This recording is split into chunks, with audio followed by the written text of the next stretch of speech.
The romantic version of the story involves a young Spanish girl in the 17th century who was forced to flee her home in Jamaica with nothing but a bit of jewelry and the recipe for the family liqueur.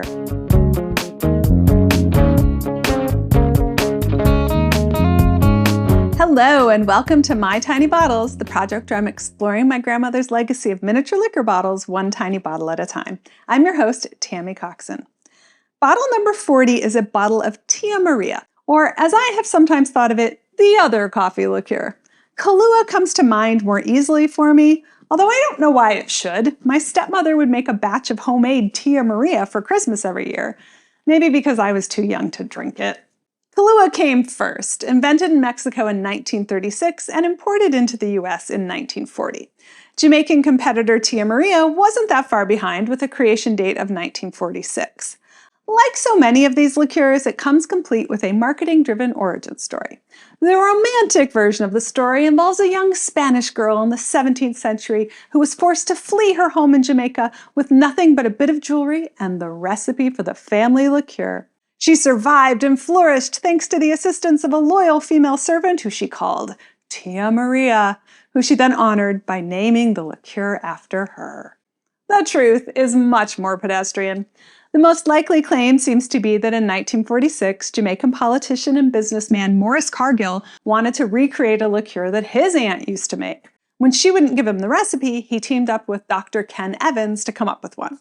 After spending a day with their ad firm struggling to decide on a name, Cargill told the story of trying to get the recipe from his aunt, and the ad company exec said, "I know exactly what we'll call that damn liqueur, Aunt Mary, Tia Maria." Spanish-sounding name aside, from its start, Tia Maria was a Jamaican product, made using Jamaican rum as the base, along with a concentrate of Blue Mountain coffee.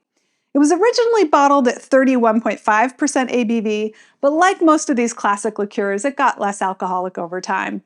Big Four member Hiram Walker, see bottle 36, Opal Nera Sambuca, bought the brand in the 1980s and dropped the alcohol content to 26.5%. The decision probably wasn't because they lost 5,000 gallons of Tia Maria in a shipping accident and needed to make what they had go further, but it could be.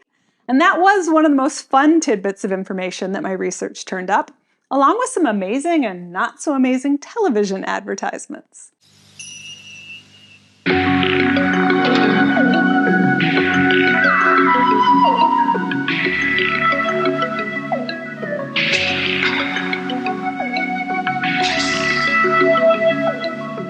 Over ice, after dark, Tia Maria.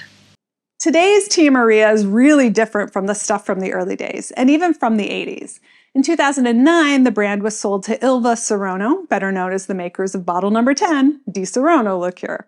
Possibly before then, but definitely by then, the alcohol level was lowered to 20% ABV, and after the sale, production moved to Italy. So it's not really Jamaican anymore. The Blue Mountain coffee reference was gone by the 80s, replaced with just Finest Coffee.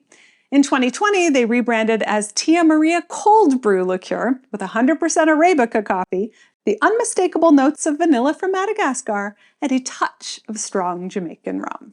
So it is lucky for me then that my bottle of Tia Maria is from before all that. It's got a special bottled in Jamaica label right on the neck of the bottle. It's another UK bottle. I have no idea how Grandma ended up with so many of these. I'm hoping I can find out. And it's marketed as 55 UK proof, which translates to that original 31.5% ABV. And that also means it's pre-1980, since that's when the UK switched to using ABV. I haven't been able to pin the date down more tightly than that. The bottle was imported by United Rum Merchants, but that company was established in 1948, so it doesn't give me any information on the earliest the bottle could have been from. The fill level on this is pretty good, and coffee is a strong flavor, so I have high hopes for how this one will taste. If you want to make sure that you watch that episode, be sure to hit that subscribe button below and follow @MyTinyBottles on social media. Leave a comment while you're there, and check out mytinybottles.com for close-up pictures of this bottle and more. Cheers!